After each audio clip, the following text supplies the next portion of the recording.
This is a Wild Games Production podcast.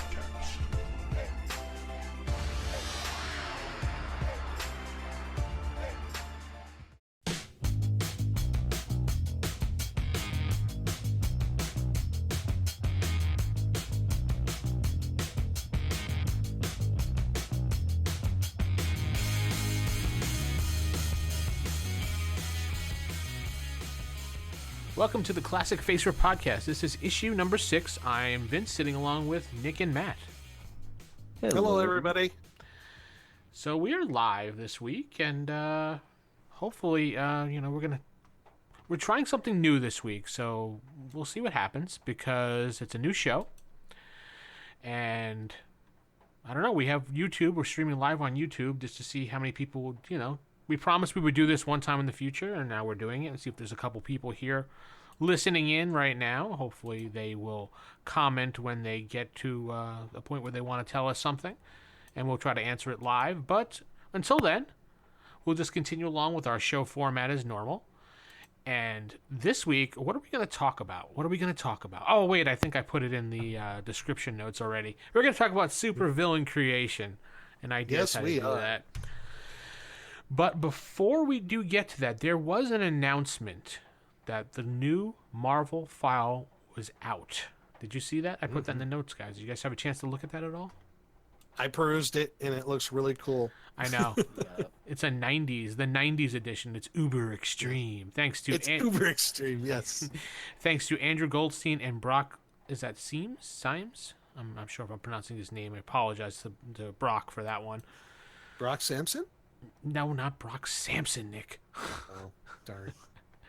But anyway, we'll put a link to that in the show notes when we put the show up, so people will have it, and I'll throw it into the chat, so in case someone has missed it, it hopefully will go through. I probably won't let me put a link in there, but all right, I'll put it in the show notes anyway. So let's get to, do we have any more announcements, guys? No. So let's get to supervillain design and basically supervillains in general. Yeah. So when we're designing a game, I know I personally like to design a supervillain based around the group. Mm-hmm. I know some people like to just stick to the random roles and things like that, but I take into consideration all my superheroes, and I try to make like one or two that'll just give them complete chaos and a complete headache. I start right there. When you first approach it, Matt, what do you do for supervillains? Normally what I do is, before characters are even rolled, I develop a concept of what the campaign's going to be about. I'm like, okay, what's the big bad? I may not necessarily design them all the way, but be like, okay, this is the big bad, and what are they trying to do? And then flesh them out from there. And then that's where also session 0 is going to come in, because as they make their characters and start developing their backstories, I start weaving that into the villain and what they're trying to accomplish, and I may start tweaking their goals to be a little more in line with the players. But usually I have a concept first, then fit the players into that concept, then and then instead of starting with, here are my players and here are the characters they're playing, and then create a villain for that. So usually I have an idea going in before we even get to character creation. Okay. And what about you, Nick, if you're designing up a supervillain for your campaign? I guess I kind of take the same approach. Mm-hmm.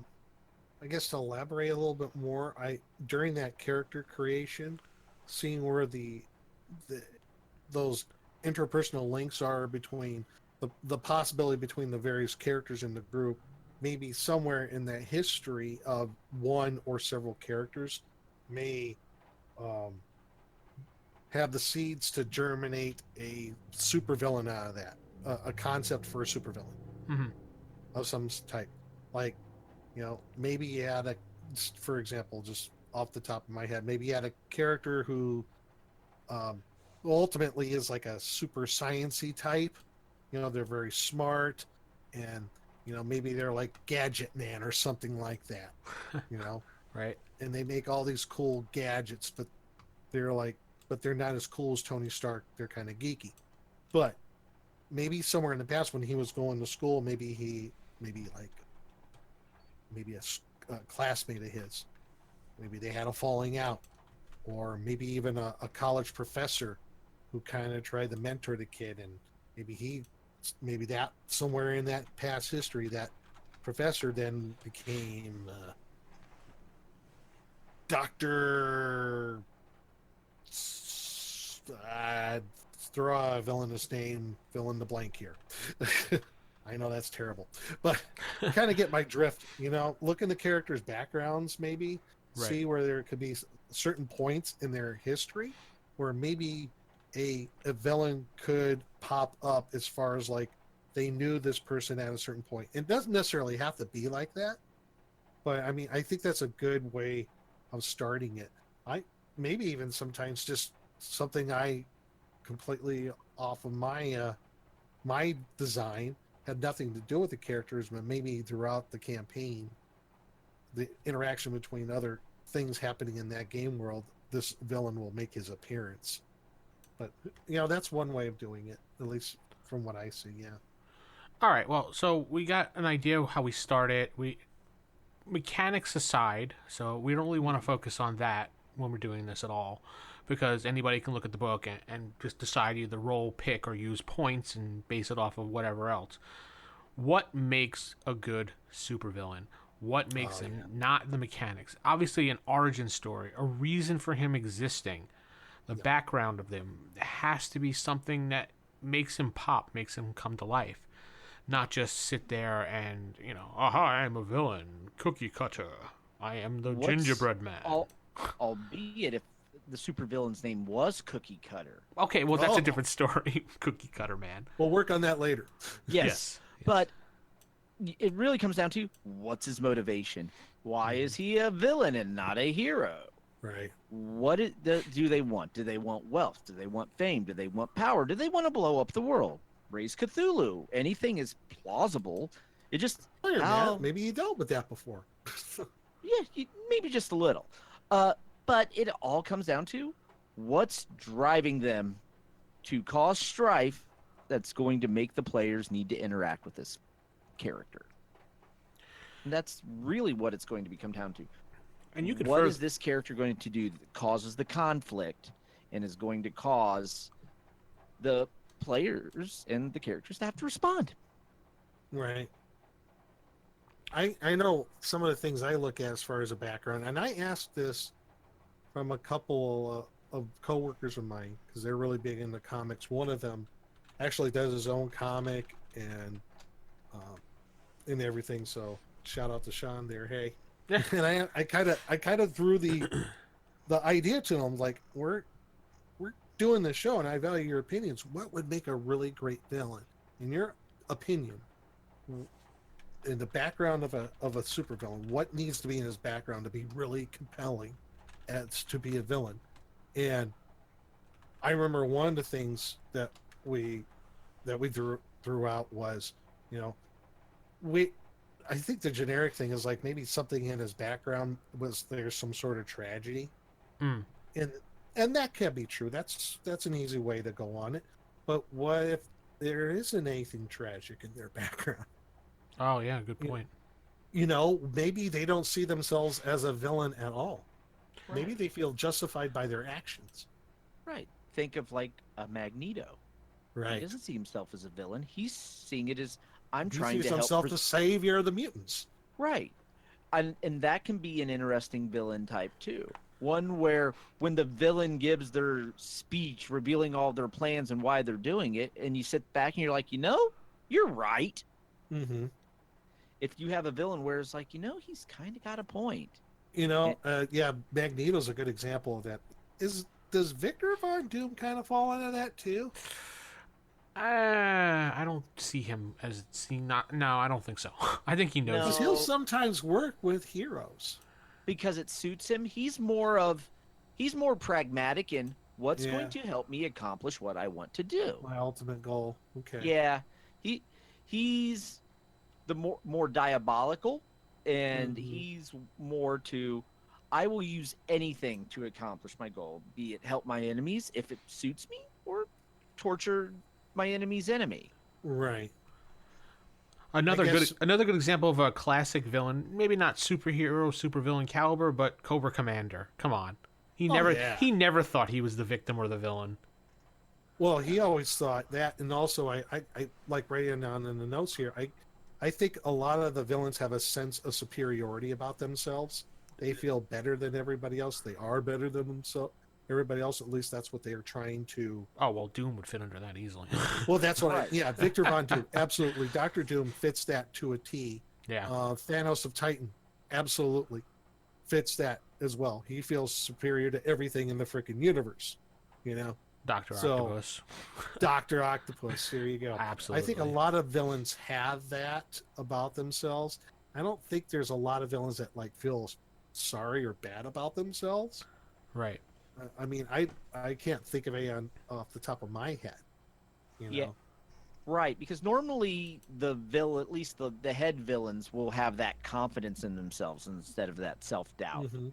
Right. The self-doubt becomes more of a hero trait because Right. it makes him sympathetic. Think Right. of like a Jessica Jones type character Mhm. who's basically just absolutely self-loathing and miserable, but is like, well, I need to go do this, and just trying to deal with all the torment that's been in her life. So that type of trait, that self-doubt, and that albeit you could use that as the spark that makes them a villain because they're trying to overcompensate. Right. They have that doubt, so therefore I'm going to build this giant battle suit and never feel weak again. Mm-hmm. So in And their that's where prior you're compensating for something, are you? exactly. Yeah. So we actually have a question in our chat here from Antonio. He wants to know, what is your favorite non-canon created by you villain?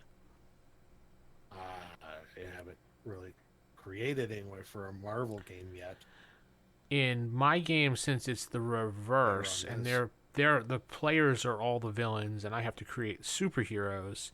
I created a superhero group called Heroes, and I'd have to pull up what exactly each letter stands for something inside the group, but I made up different ones like Miss Star, Mr. Liberty, the Lone Star, things like that. Now let me just pull up what exactly. It's one of my notebooks here. But what about you, Matt, while I'm pulling this up? Yeah, no, I've never really did that either because I like delving deep into the history of Marvel when it comes to so I'll just find some obscure character that like my players haven't ever heard of that's actually in the Marvel universe. So I enjoy going a little deep and pulling out things. So I've not Okay. really had the need to make one yet. Well, I found out what it stands for now. Heroes stands for Human Enhanced Robotic Organic Extreme Supergroup. That is Nice. very 90s superhero. Isn't it? Nice. It's so awesome. The only thing is you need to replace that E with an X.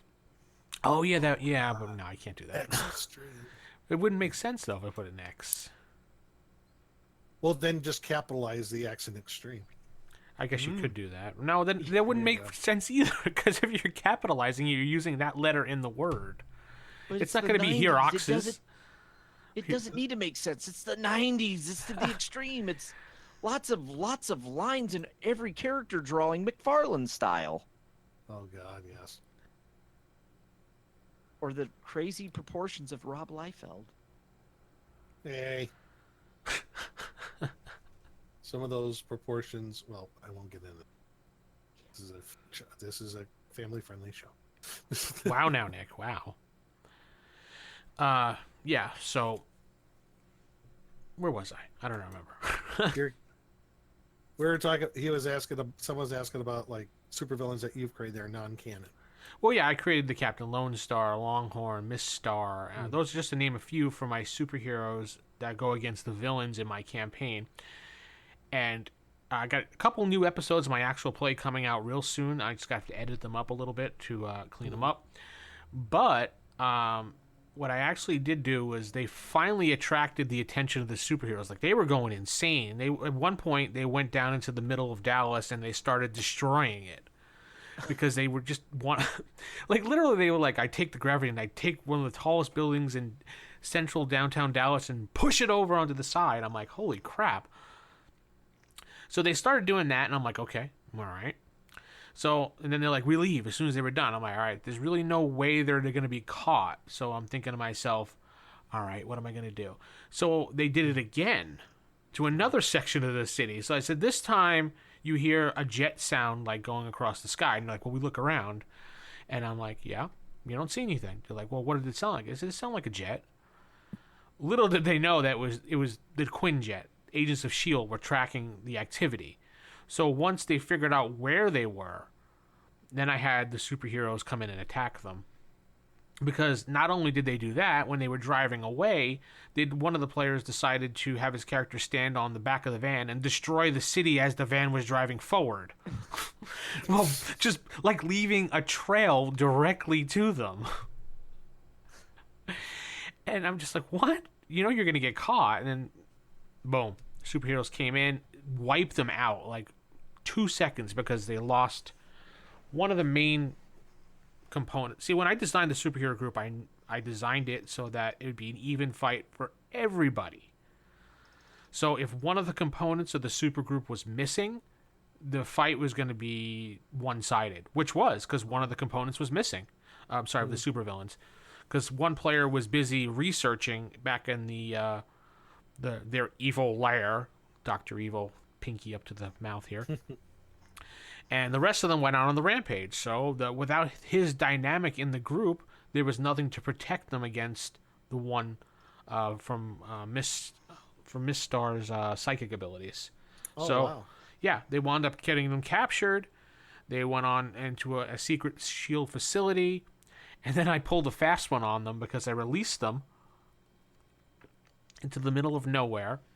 And didn't really, I released them to the middle of nowhere. They found their way back, but they didn't realize there was something off about them. They had these compulsions. They wanted to do things that were not normal to them, and they couldn't figure it out. And then they were going for all these scans. And then finally, when I left it off, they were about to find out they were LMDs. I did the whole doppelganger thing to them without telling them that they're doppelgangers. Like the Doombot thing. Yeah, and they're like, well, why? I'm like, you feel compelled to go do this. And they're like, okay, so we go do it. And they were like, wonder why I'm doing this. And well, do I feel any different? And they like did little scans on themselves. And since they...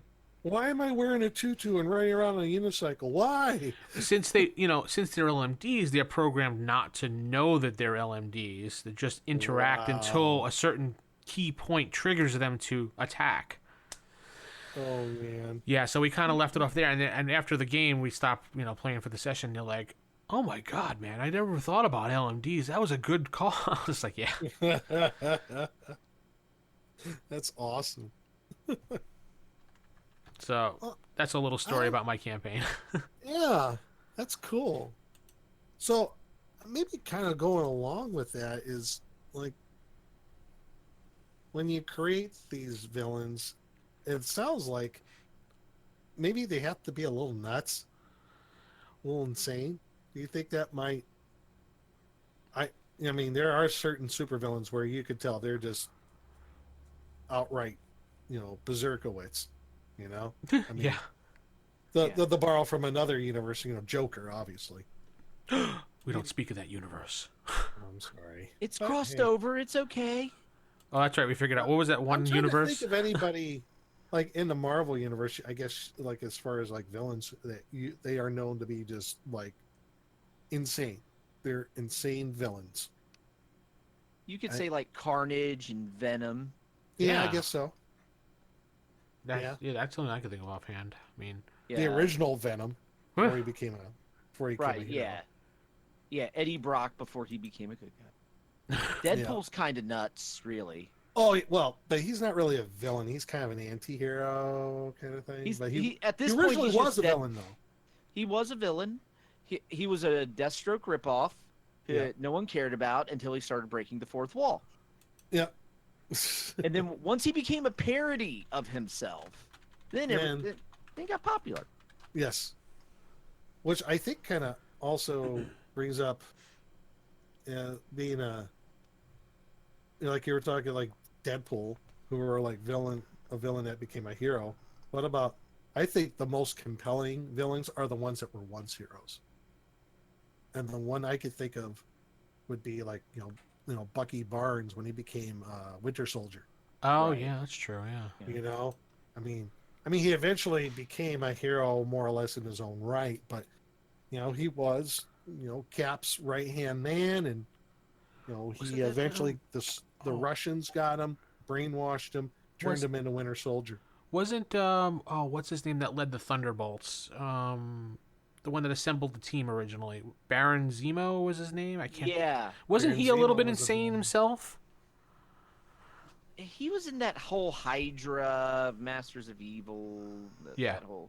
That'd be kind of like saying Red Skull's insane. Well, Red Skull. I kind of equate them. He kind of is uh, insane. But I I'm mean, just trying to think of like villains that were once heroes. Right. I'm trying to think of like. I That's mean, the only then one I could think of that. You that- you well, in that and you had the instance. whole evolution of Hank Pym where he's kind of bounced around. Yeah, that's true. I forgot about that. Yeah, from yeah, because he's been a little of everything. I forgot about Hank Pym in the And original. then He was technically, wasn't when he was Giant Man. He was a villain. yeah, I think when he was Goliath. Goliath. That's it. Yeah, Goliath. When he was Goliath, he was evil, and then that's a whole thing itself. The evolution of that from the wife beating and the everything else. Yeah. Yeah. Punisher kind of started out as a bad guy. I mean, his first one was he was trying to kill Spider-Man. Then he was kind of under mind control of Jackal. And then he just became like the anti-hero. Hmm. So what about layers? Do you guys do like bases or anything for your villains? Like a layer for them at all, or? For me, it depends on the villain. Yeah. Some of your street level super villains, that's like some of them like I don't think like your speedster is going to really have much of a lair. No. He's probably living in an apartment just like Peter Parker. They could be neighbors. Yeah. They really could. I mean, then you have some like, of course, like your Kingpin's going to have his giant penthouse, and you're going to have Doctor Doom's going to have an entire box set. So some, yes, but not all. Like I don't see Bullseye really having a lair. Mm, He might have a little workshop, maybe, where he makes things to throw. Kind I could see him. He's the kind of guy who is very mobile. Yeah. yeah. He Lives in might a van down by the river. right. Him and Punisher are parked next to each other in unmarked black vans. They just kind of look over each other and just kind of nod and wave. Like, Right. Yeah, they're off the clock, so it's all good. They're off the It's- clock. It's all good. You can come over, have a few beers, eat some chicken. Okay. Right. Yeah. It's just like Sheepdog and Coyote from Looney Tunes. Yeah, there you go. But So I don't know what else you could say about motivations. I guess another thing you can look at is like power levels. I guess that kind of goes with your whole campaign, right? Well, yeah, you'd You have talk- to base it off of what the heroes are, what you started them Right. with. If you just gave them, I don't know, random mill of the day, it really, honestly, it really depends. If you got mutants, you got this, you got that. If you did points, not points, if you did random rolls, if it's street level, you have to base it off of them, and then work Right, from right. there. So I guess like for like a street level type campaign, real like down to dirty, gritty stuff. Like I guess you're saying Spider-Man, Daredevil kind of right. Cloak and level. Dagger. Cloak and Dagger, Punisher again. Yeah. So I could see like many of your villains are maybe like they could be like little just like leaders of gangs or like running pushing drugs or money Right. laundering or You're going to run Whatever into a it lot is. of the run-of-the-mill street thug in those type of games. and they always say man Right. or dude. Yeah, and in that case, really the main villain's going to be who's ever organizing it. Be it if Right. you want to say it's Kingpin, or maybe it's someone else. Like you could have the Triad or one of the many other gangs that have tried to infiltrate the Marvel New York, Hmm. and have one That's of them be the head of it. that's where you kind of, I guess, you go into that's not level, the mid level, the where you get into like actual crime syndicates. I guess. Well, right, Again, and that's they could be pushing drugs, weapons. right. Um, You could it can be you can have your basically anything like at the mafia you would think would do. You could have your extortion, hey, little protection money, could even Right. human trafficking. I mean, there's a lot you can get involved with. And yeah, you also start finding out they can be bribing politicians Yeah. right. and the police. It just But depends, it's still kind of local, regional though. right? You know. And it's something, and that is also something. The plot of that would be more like an onion. You have the first layer, it's just the street level stuff. You peel that back, oh, it's a little deeper, and you get Mhm. a little bit more as you progress, and you can amp that up to however big you want to get it, Right. just by adding another layer. Instead of it just the neighborhood, oh, it's the city. Oh, wait, no, it's going up to the county, or it's going up to the state level, and you can just Right. keep. And next thing Oh, you wow, it's know, all the way up to the White House. Next thing you yeah. know, The next thing you know, you're dealing with Hydra. right? Or some other terrorist organization, or some Exactly. international drug cartel or Right. something. Red Skull's pulling the strings of all these people Yeah. from behind the scenes, and they don't even realize it. Exactly. Exactly. It could be That- maybe someone's trying to start a gang war to cover up what they're actually trying to do. So while this violence breaks out, they're off to the side doing something else while the heroes are distracted. Yeah, you bring up a point. I think you even said, like, maybe some of these gangs or other organizations not even aware that they're being pawns for the supervillain. Right. You know? It was like in the last Marvel game I ran, I had it to where rioting broke out in one of the neighborhoods. And the whole Mhm. point, and it was organized by Red Skull and Hate Monger, but that rioting was triggered to cover up the fact they were going to be stealing an artifact from an occult bookstore.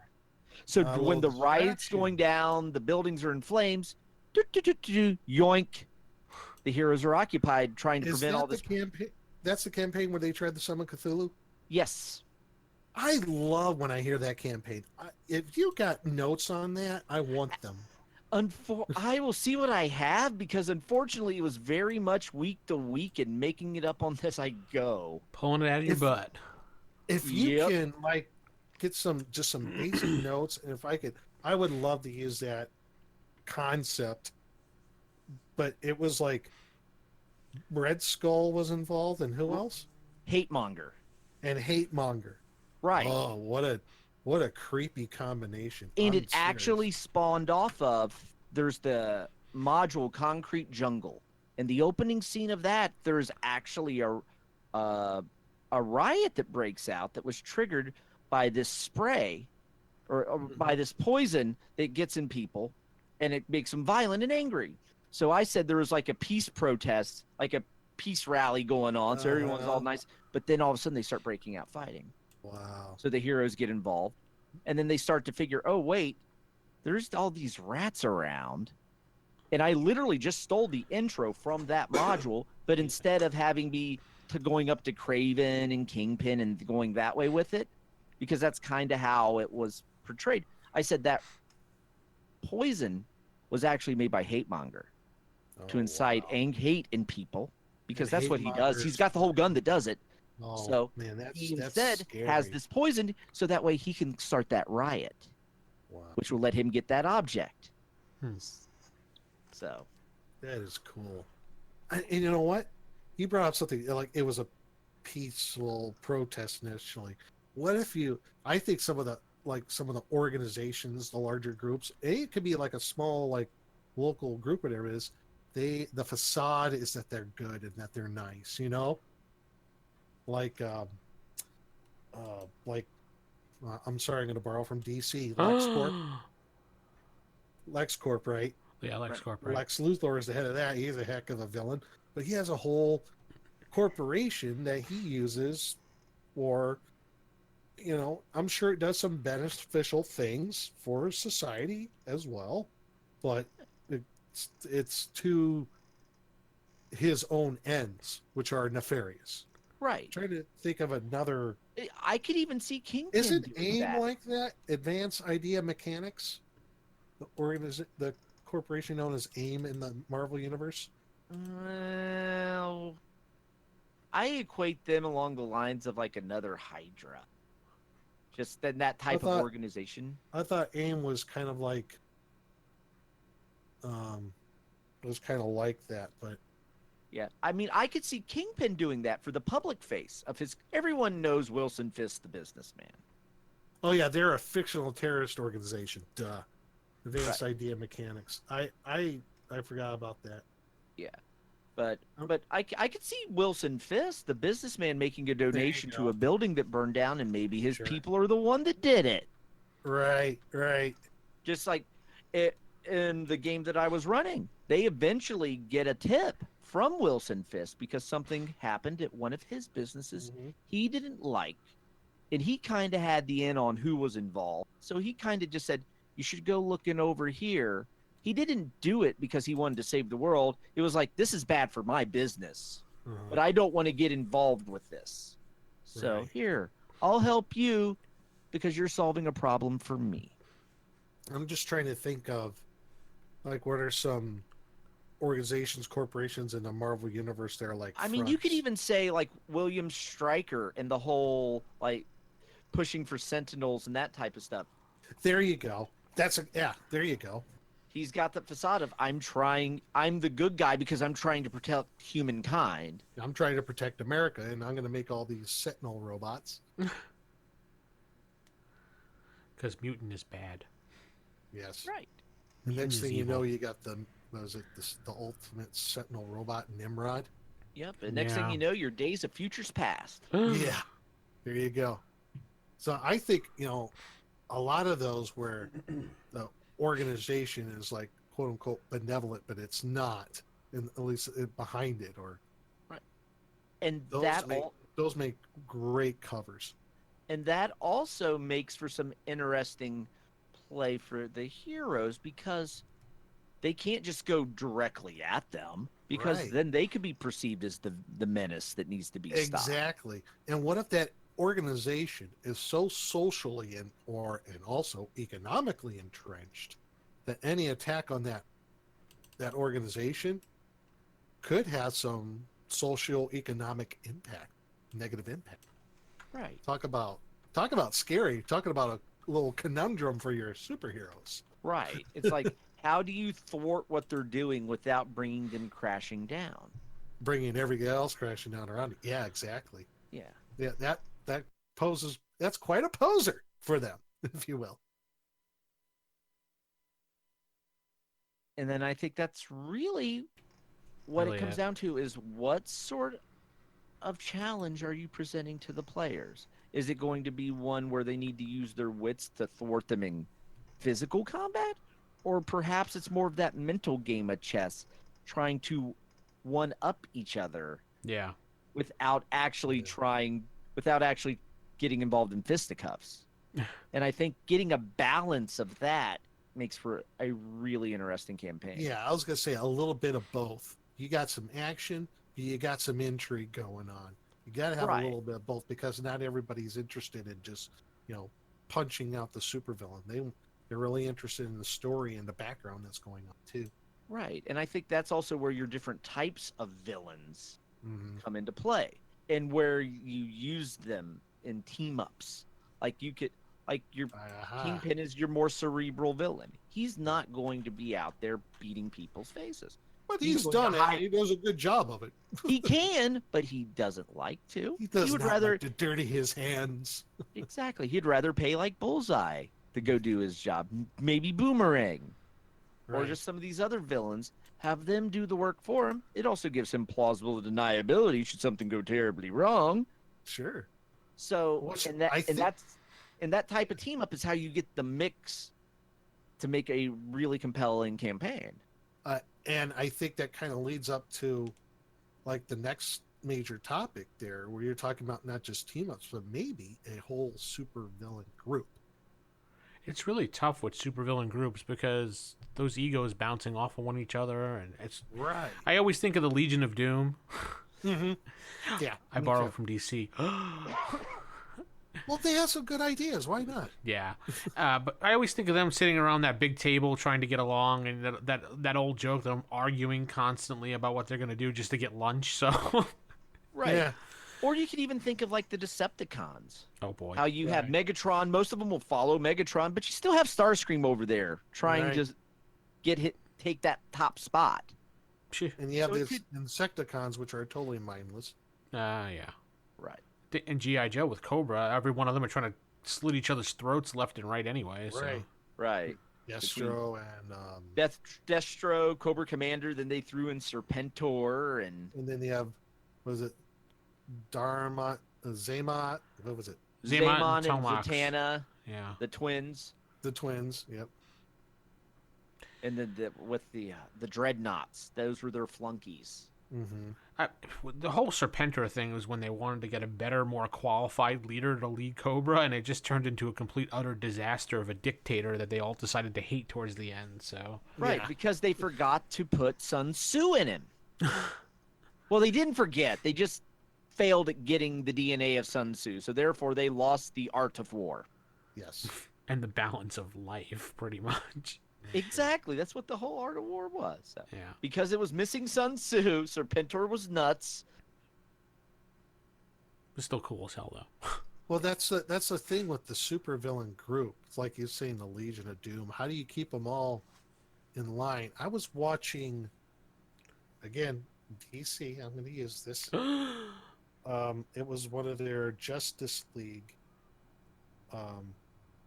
animated features.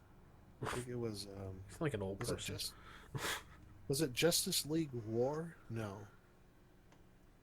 But no, Justice League Doom.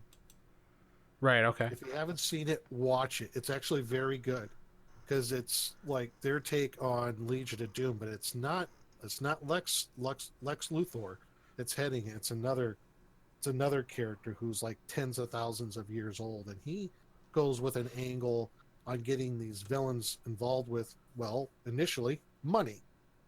I'll pay you all $100 million each if you can kill the Justice League, and I'll give you the ways and means to do it.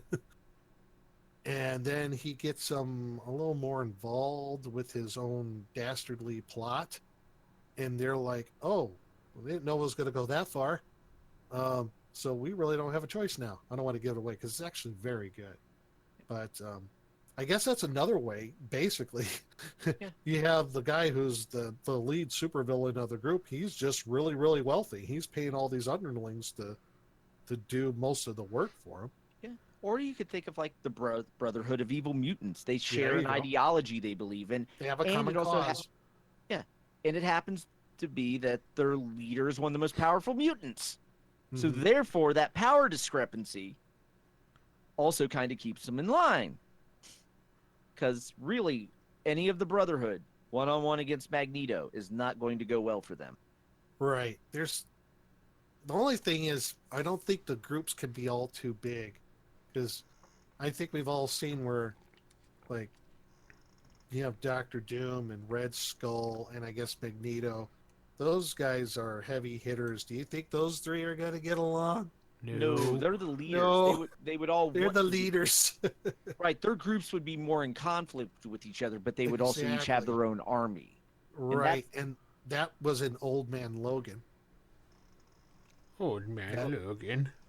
If you read that miniseries, Old Man Logan, which I actually liked. I know you didn't like it, Matt. Nope. Don't like dystopian. I get it. Yeah. Oh, But wow. you like Days of Future Past. Not, I didn't say I liked it. I just know about it. Okay, fine. The chat is actually saying, Matt, they want your notes, so if it doesn't exist, make it up. Okay. Yeah. Yeah, because it's a really compelling background for a campaign, you know? So it's like Yeah. I could have Marvel superheroes and Call of Cthulhu mashup? Yes. Mhm. So I want that so bad. the last thing to touch upon before we get into some emails here is running the opposite of what I'm doing, running a villain game like the PCs as villains as opposed to superheroes. And I have to say, after us doing it all this time, it's not easy doing it because I have to react off of them as opposed to them reacting off of me. And it's really sometimes, at some points, I'm just sitting there listening to them play the game because I don't have anything to react to because they're not doing anything sometimes that they can get caught. Finally, except for the last couple episodes, they did get caught, but then I got to do some real rolling. But what if, say, when you started the campaign, instead of having them be in charge of their own destiny, they worked for one of these they were like an underling of Doom, or they were under, the Kingpin had bought them years ago. Yes. And then that they Legion of Underlings, unite! Yeah. And you could pitch it that way, so that way they're getting their mission from their boss. It just so happens that the boss wants them to do evil instead of good. It's the group of nameless villains. I love it. That'd actually be hilarious. You got AIM, terrorist agent, Red Skull lackey, Yep. Kingpin thug. Yep. Wow. Oh yeah. And then over in the chat, I mean, it's a list of just those different faceless organizations that people will know the name but not really know what they do, like your Roxxon, your Oscorp, Hammer, all of those. It would be like your Blackwaters and those type of organizations. You know the name, but you don't really know what they're doing. So those are things that you can also incorporate as well and just get in conflict. Maybe have the heroes work for one of them, your players work for one of them, and they have to go out on missions for Hammer. And that can bring them in conflict with heroes. I think the biggest thing that I've had to worry about is karma. But how does karma work for villains? Because everything's written I was gonna say, how's that gonna work? Just reverse it. Would almost be like, hey, you did good, so therefore you get punished. Yeah. You didn't hit that old lady crossing the street. Take 50 karma. I mean, yeah, the karma system is requires quite a bit of work. Otherwise, you would pretty much force all your characters to be the Joker in order to gain karma. Being evil at every moment. But like Vince said, you would have to run it opposite. They would really have to start at 0, if not less than that. The more karma you gain as a supervillain, the less evil I guess you are. Right. No, actually, I was giving them karma based upon the evil acts that they were doing, like robbing banks. If they got a certain amount of money, they would get a certain amount of karma. If they did a certain... It was like evil karma. Right. Like, they got a massive amount of karma for the last adventure because they destroyed half of Dallas and killed thousands of people, pretty much, so... But the problem with it is, where's the karma penalty for your villain? Yeah, that's the thing I have to think about is what is their penalty, and I was trying to give them penalties. Draw the line, I guess, though. Well, I mean, one of the players was cooking up a Ponzi scheme, and I was just like, what the hell kind of supervillain is doing a Ponzi scheme? Are you kidding me? No, he was like, we could do this, Lame. and like every episode, that's one thing we make fun of. We'll take the old people's money in 5 to 7 years. It's that slow payoff. Yes, with an accrued interest over many, many years. Ponzi schemes is the way to go. Yes. But yeah, we always joke about that every once in a while because one of the players did that, led into and that. Next, we'll take their Social Security. Is his villain name Middle Management? No. Actually, I think his He was the one that missed the B arc, apparently. He's the bureaucrat. Actually, I think his super villain name is... yes. New villain, the bureaucrat. Anyway, yeah, so those are the challenges I had to do, and it works out for the most part. I'm not really too worried about it, and I changed fame to infamy as opposed to, fame, so...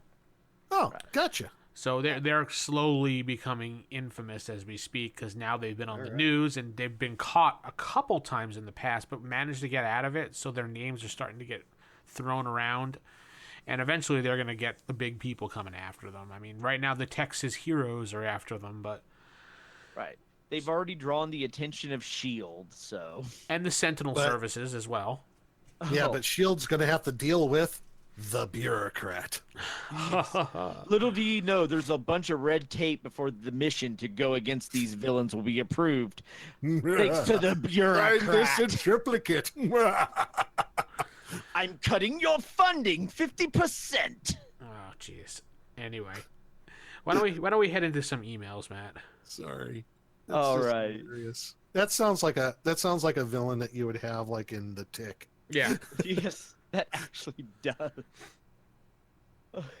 But we've got lots of feedback. Keep those emails coming in to bullpen@classicfaserip.com. You could also leave comments on our website, Classic Faserip. And also, we will get some feedback occasionally from Facebook as well, from when we share our shows on the various Marvel sites. So, first here, we got one from our website, from a Cycrusex. That's from the Classic Marvel forum, actually, itself. From the Classic Marvel Forum. Yeah, Okay. Yes. Yes, and yet another place to check out. He's like, love it and been listening to it at work recently. When, or if you guys get around to talking about individual modules, they want to hear what we think of Secret Wars 2. And he says he's read it and thinks it's pretty confusing. Secret Wars 2 Electric Boogaloo. God. No, stop it. Oh, sorry. Well, it's a Secret War, so therefore, yeah, by default, those are typically a little confusing. And we can't tell you about it because it's secret. Yep. Sorry. But yeah, when we get but those modules are always fun to dip into because, and for me, I use them to steal ideas. But yeah, that's one I've never actually looked at, so I'll have to actually look and see what it says because yeah, some of those modules, like when you got into the time travel ones, those were kind of wacky too. That whole I'm gonna have to read. I don't think I've read either the first one. I remember the Secret Wars comic book series. Yeah, I've read the first Secret Wars comic. I never bothered reading Secret Wars 2. Yeah, I don't think I did either. And I've read a little of the most recent one that launched Battle World and the reboot and all of that. But Right. So Antonio in the chat actually named his super villain group after another superhero group reverse called the Frightful Four instead of the Fantastic Four. That's actually exists. yeah, the Frightful Frightful Four Four. actually does exist. That's on Counter Earth, isn't it? Oh, is it? I didn't realize that. I don't read the Fantastic Yeah, I think Four it's or on anything. Counter Earth. Oh, my bad. I think. Is that right, Matt? The Frightful Four, no, they actually appeared in Fantastic Four 36. Oh, really? Okay. I didn't It's know. the Yeah, Wizard, way back in the day. Sandman. Yeah, Wizard, Sandman, Pastepot Pete, and Medusa. What a lame villain name, Paste Pot Pete. Hey, how Well, dare you? when your power is you shoot glue at people, Ugh. that is glue gun. Why not call yourself The bureaucrat. No. no the bureaucrat? Get entangled in my glue. And try to get your way out in 5 to 7 years. Hey, well, Pastepot Pete though became a villain when he tried to sell American missiles to the Soviets, and that's that how he would got make me. That's a villain in my book. Yeah, that's a Yeah. villain. Yeah. But Paste Pot Pete? They couldn't think of anything better. Well, they he tried. eventually renamed himself to the Trapster. That's much better. Step into my trap. Or Dr. Glue, The Gluester. the Gluester. No, that sounds like something hip. Hey, Gluester, what's up, man? All right, what's our next thing? Yeah, off to our next email here. We got, well, actually, the next one. This is a website one. Website one. Yeah. It is saying, just enjoying the show, and he remembers playing Marvel back in the early 90s in college, and it brought him back to the glory days. Yes. It talking about all this stuff does give a nice little nostalgia kick for those. Yes, it does. and he was like, after listening to all the shows with the street level one in particular, he wanted to remind us that TSR came out with a variant of street rules in a Dragon magazine article in Dragon 197 Marvel file by Yes. Stephen Shend. It was called Heroes of the Street Arise, include guidelines for creating vigilante heroes as they were popular at the time. Yeah. And They then were. specific guidelines included primary abilities must be within maximum human limits, weaponry and tech must be available to the general public, or the hero belongs to a group like Shield. And the gizmos of the hero's own devising can be no more than amazing rank. There was an updated or origins table to include normal human and a normal human rank table. So that would actually be something to look at if you're looking for that street level campaign. Yeah. Get that normal human chart. So yeah, no. Yeah, that's actually really good. Yeah. So yeah, thank you for pointing that out, because no, that is a great source there. So yeah, some of those old Marvel files have some hidden treasures in them. And then we got another email here. This one from Stephen Watson. And then this one, he's referring to our last bullpen mailbag episode. Right. So it's going to be a lot of little one comment to that. But he was like, first is like the Master Nemesis Desperado face-off was a double fake-out. Both were present, but both had hologram overlays and were playing to a trope of monologuing villains. So basically, you have the hero being a hologram, you have the villain being a hologram, but neither of them know the other's the hologram face-off. Don't. And then this is also the one where he had made reference to where every time the player would try to go to like a convenience store to get a drink, it would always end up being empty unless it was like the specific juice. And then he was like, the rookie teenager with the juice story was supposed to choose sides from rival gangs that may have led to the origin we made. That he makes reference to like Game of Thrones not being my cup of tea because I hate the show. And he was like, how about wild cards? Actually, I don't know what that is.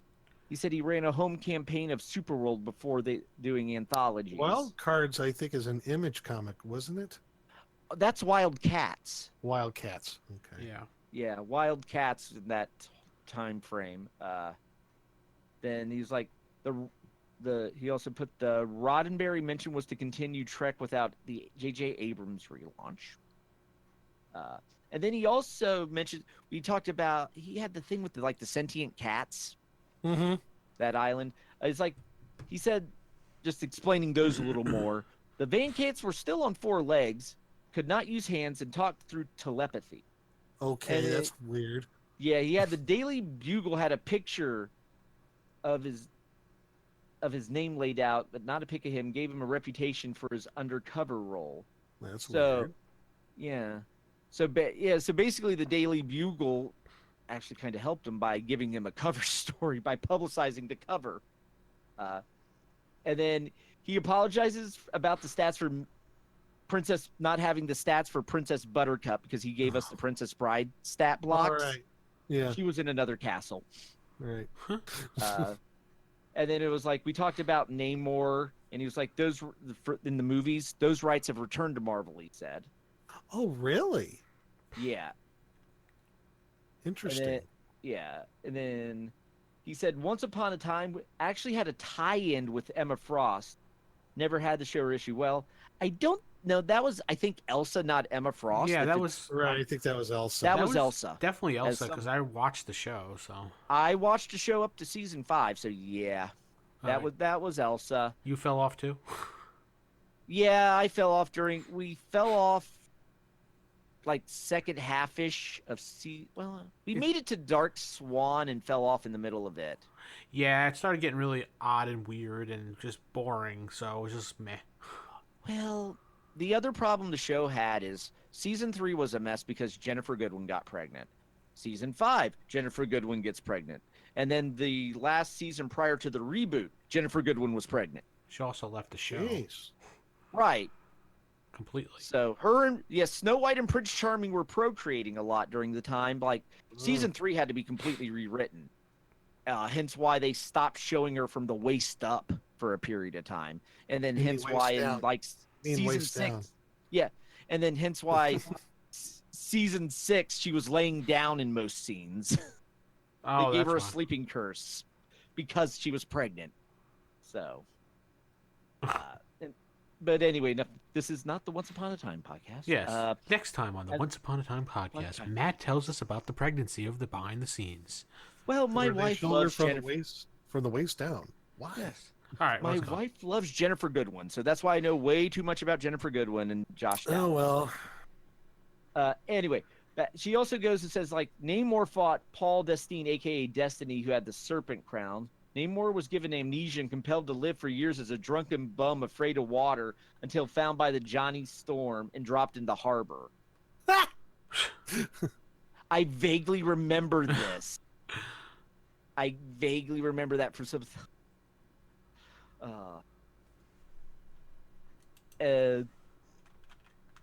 he also just goes on, he was like, in reference to when he was explaining his story, he was laughing when we were read the origin for the Desperado.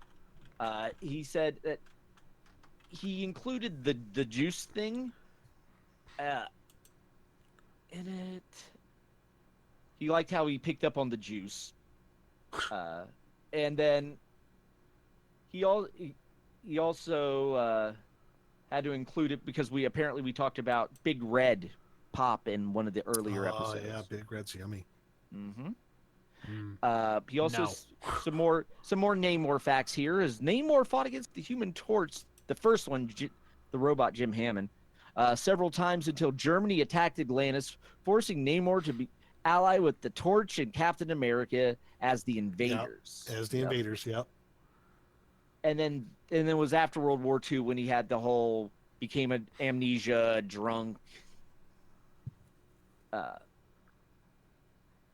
He and then- reiterates that story, yeah. Yeah, and then he goes into a little more detailed on those Van Cat. Well, is like where just saying they use psionics as speech. Him and his friends have made the Pride files detailing the genetic engineering that created them, and that they had added cat and human test subjects, alive and dead, produced over time the tailored physical specimens and downloaded talents and identities. So basically, it's like they made the bodies and just did a brain dump of what they needed them in these Van Cats. But yeah, and then it was like this mysterious organization that created them had a delivery that was scheduled to the Lords of Chaos. Great villain group name, by the way. Lords of Chaos.